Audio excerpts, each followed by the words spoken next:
Tottenham mendadak jadi orang kaya baru. Semua player kayaknya pengen dibeli.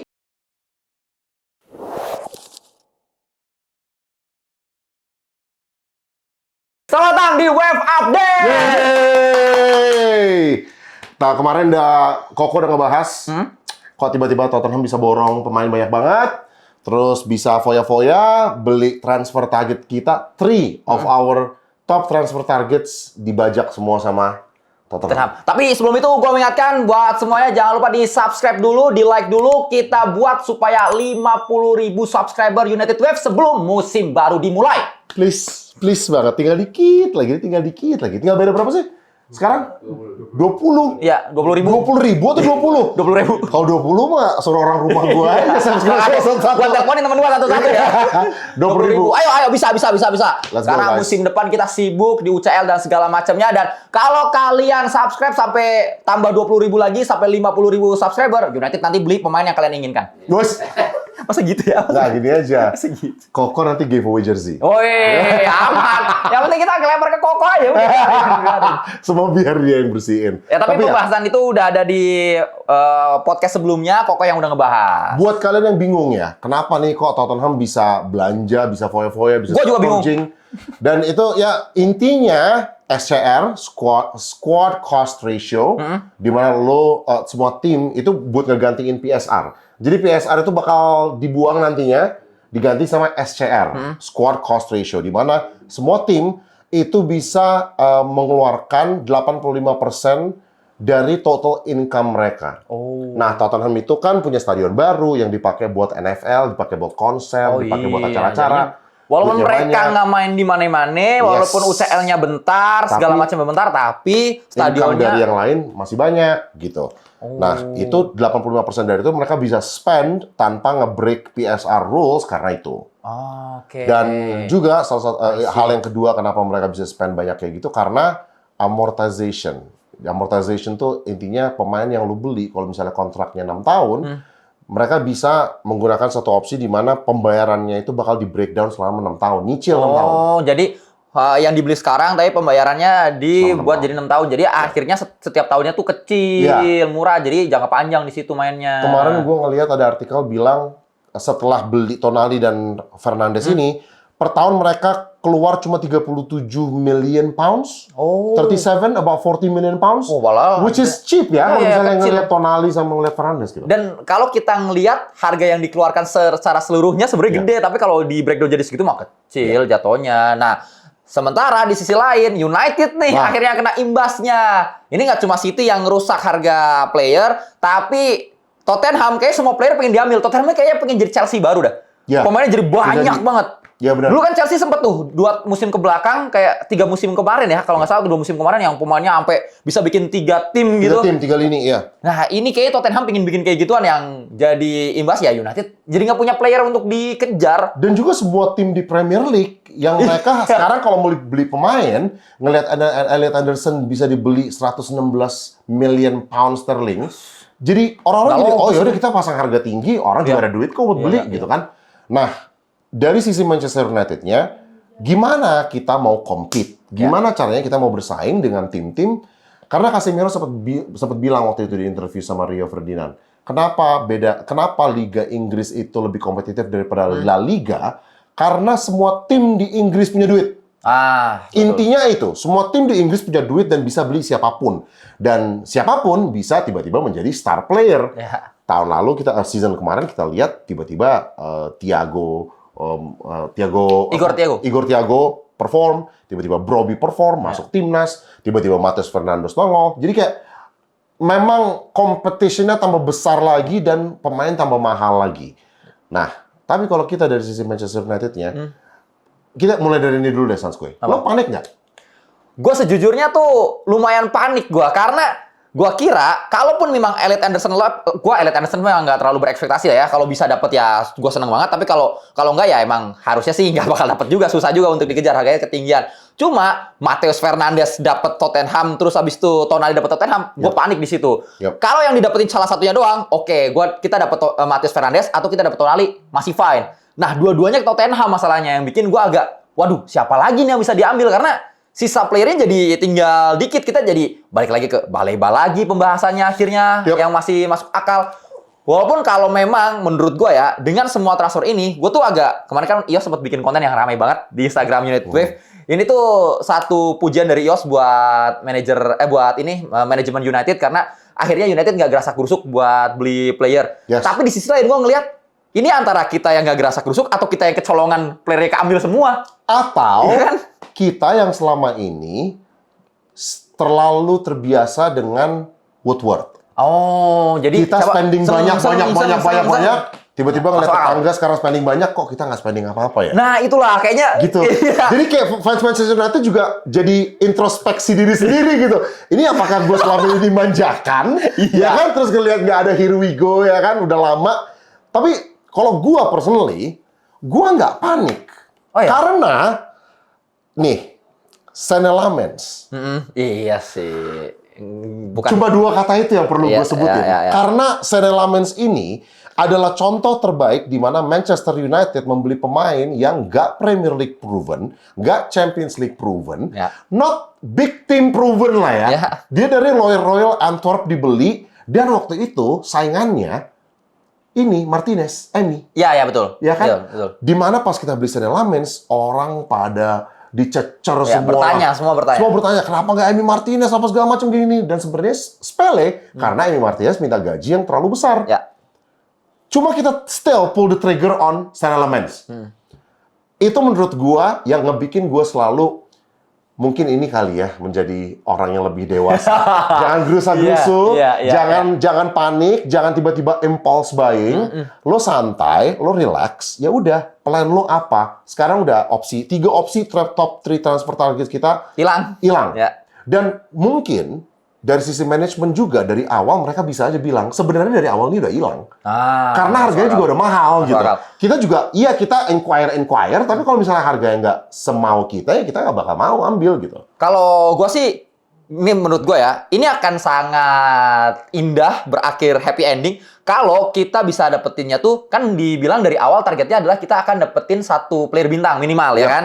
Ada gelontaran darah untuk pemain bintang dan juga untuk pemain yang bakal ngisi kedalaman squad. Nah, pemain bintangnya kalau kita bisa dapet Tchouaméni, menurut gue ini akan jadi happy ending buat transfernya United untuk musim depan. Sama satu lagi, si gelandangnya Maroko siapa? Nomor 6? Buadi.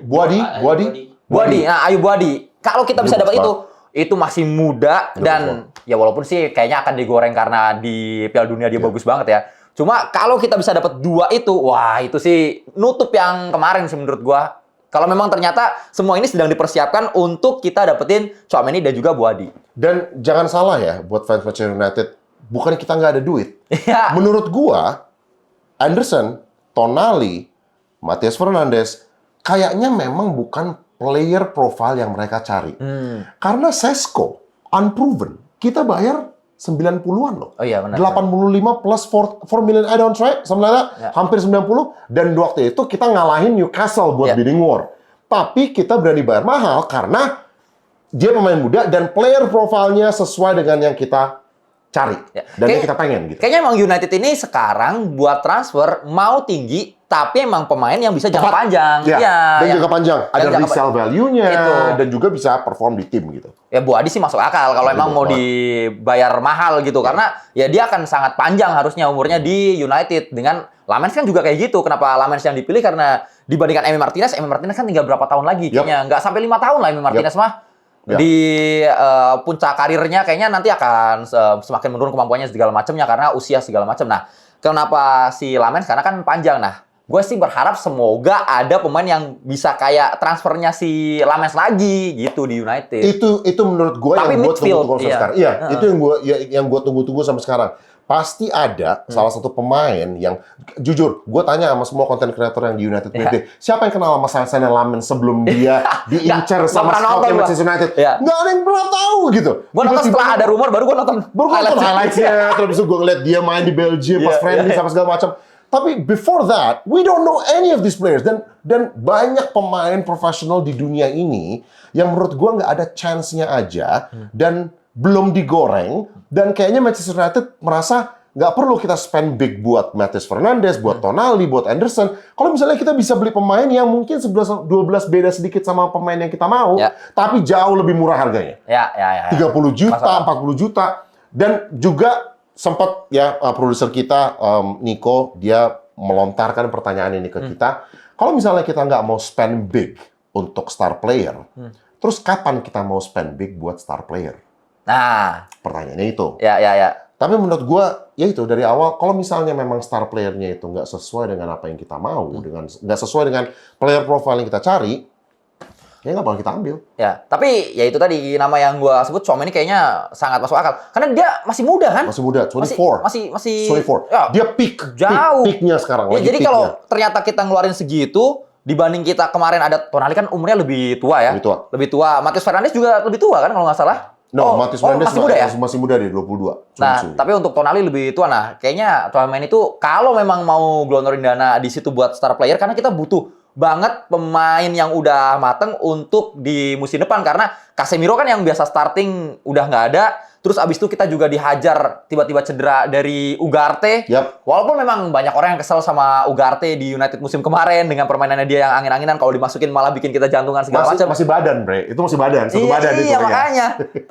tapi kalau nggak ada Ugarte juga kita puyeng juga, nggak ada opsi lagi buat masuk. Apalagi dengan jumlah match yang akan lebih banyak musim depan, makanya butuh ya tiga pemain untuk nambel tengah lah menurut gua. Satu buat jadi pelapis yang emang buat kedalaman squad, satu lagi yang bisa buat rotasi agak sering, satu lagi yang emang buat starting terus.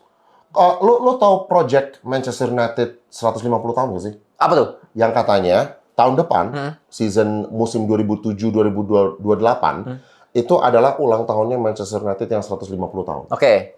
Katanya goalnya Ineos itu adalah kita menang liga pas ulang tahun ke 150. Nah, dengan statement seperti itu, dan mereka sebagai tim manajemen nggak boleh asal melontarkan statement kayak gitu ya, ngasal. Pasti udah ada plan-nya. Dengan plan seperti itu, mereka akan beli pemain. Ya, udah pasti. Season ini, transfer window ini, mereka akan beli pemain. Kita nggak tahu aja siapa. Yang pasti, gue percaya sekarang semua pemain yang Manchester United akan beli akan works. Karena kita harus lihat dari tahun lalu benar-benar di mana Ineos udah 100% ya. Tahun lalu tuh kayaknya transfer kita terbaik dari 5 tahun ke belakang, atau bahkan berapa tahun ke belakang, udah lama banget kita nggak punya. 4 out of 4 itu works. Sada Lamens, Cunha, Bumo, Sesko. 4 out of 4 itu works. Kalau misalnya kita tarik satu transfer window mundur, Patrick Dorgu. Jadi kayak kita harus ini bukan campaign, ini bukan propaganda, tapi harus lihat dong. Kalau misalnya manajemen itu ngasal tentang transfer window kayaknya Di Maria, Falcao, terus Memphis Depay, itu lo hujat oke. Sekarang kalau tim atau fans ngomong, ala pasti blunder lagi, lo nggak lihat tahun lalu? Ya udah bukti terdekat lah yang kita ambil. 100% hit record, bro. Dari 4 pemain yang kita sign, 4-4-nya works, 4-4-nya hidup gitu. Jadi gue percaya transfer window ini kita akan beli pemain. Kalau misalnya pun itu pemain yang kita nggak tahu, lihat nanti pas dia main kayak gimana. Ya, percaya. I will be watching. Game week 1, gue mau ngelihat itu new signingnya pasti gacor dan pasti bagus. Dan bisa jadi kenapa akhirnya kita bertanya-tanya siapa yang mau ditransfer sama United, kenapa nggak ada rumor segala macam, karena semuanya lagi fokus ke Piala Dunia. Athletics lagi fokus ke Piala Dunia. Biasa kita baca siapa nih yang bakal didatengin sama United. Fabrizio Romano lagi fokus ke Piala Dunia, makanya akhirnya rumor-rumor ini agak kependem, dan ini sebenarnya bagus buat sisinya United karena akhirnya nggak usah terlalu digoreng, nggak usah terlalu bertele-tele, nanti langsung jadi aja gitu. Kayak Tottenham yang tiba-tiba jadi ke Tonali sama Matheus Fernandes. Nah, kayaknya semoga bisa kayak gitu. Dan kalau ngelihat dari bagaimana United ini akan mencari player, menurut gua memang lini tengah yang jadi satu target sekarang. Tapi kalau striker, gua sih nggak terlalu musingin. Karena kita kan kemarin banyak yang bilang kita butuh striker nggak ya, Kayak Sesko cukup, sama satu lagi Matheus Cunha. Bisa. Kemarin di Brazil ternyata bisa jadi orang false nine, dan kayaknya udahlah nggak perlu yang lain lah. Kita dua kayak bisa buat ganti-gantian gitu deh. Bumo kan juga sering kita taruh di depan kan, jadi bisa ada 3 opsi akhirnya. Dia ngingetin gua sama pas waktu zaman-zaman Roberto Firmino bagus di Liverpool. That false nine, tapi bedanya Cunha ini pas dia dapat bola, karena lo tahu dia bisa nendang dari manapun dan itu shot on target, defender harus nge-trap dia. Defender harus nutup dia. Di mana itu akan ngebuat Mbeumo dan juga Dorgu, dan Dorgu gacor banget musim lalu. Itu bakal kebuka dan bakal open buat mereka buat attacking. Kalau Firmino kan dia modelnya pemain belakang akan nyari ini kira-kira mau ngumpan kemana. Ya. Tapi kalau Kunya, jadi gue juga threat. Gue juga banyak masalah nih. Kira-kira ngumpan kemana atau kira-kira nendang kemana. Walaupun kalau Kunya nendang sih selalu jatuh ya. Tapi keren banget, Bre. Keren banget. Dia selalu kayak kemarin gue nonton Brazil. Ini dia nggak main di wing sama sekali. Dia main di tengah. Lewat lo semua. Lewat dia semua attackingnya. Bayar. Jadi kalau gue sih, gue belum panik. Dan kayaknya Sansku jangan panik. Oke. Ya, siap. Karena kita lihat dari track recordnya, ya lo kalau misalnya ada suatu hal yang harus dipuji, lo puji dong. Ya kan? Manajemen United, Ineos, keren. Kita puji kalian. Last transfer window, kalian udah bagus. Tapi tolong dilanjutkan dan diteruskan dengan transfer window ini. Gua yakin siapapun yang lo sign itu pasti pemainnya bagus dan pemain yang cocok buat Manchester United atau at least pemain yang nanti bisa kita jual dengan harga yang 2 kali, 3 kali, 4 kali lipat lebih mahal. Oke. Nah, sekalian satu terakhir. Rashford. Ya, Rashford. Ini juga menarik karena akhirnya kemarin kan udah dibuka pembicaraan buat Rashford stay di United. Menurut gue sih ya udahlah buat nambah pemain juga. Terus juga dia kemarin di Barcelona juga nggak jelek-jelek banget. Walaupun tetap bagi Rashford ya di Barcelona masih tetap ada beberapa momen hilang bola lah, terus jalan kaki segala macam.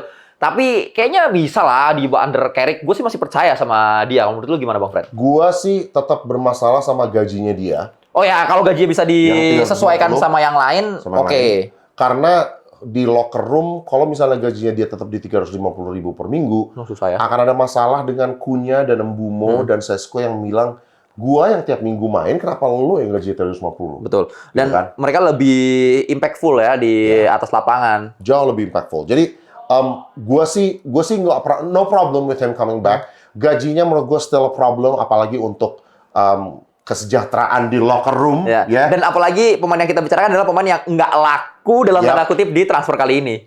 Makanya jadi dia tapi menurut gue ada satu saat ya, dan menurut gue ini saatnya supaya surroundingsnya Rashford itu yang nge-build up dia. Karena selama ini menurut gue surroundingnya Rashford itu atau environmentnya Rashford, lingkungannya Rashford itu enggak kondusif untuk perkembangan Rashford sebagai pemain, sebagai seorang professional football player. Dan menurut gue inilah saatnya di mana sekarang kondisi locker room, kondisi dressing room di Manchester United lagi sehat, lagi happy, semua peluk-pelukan, semua happy-happyan.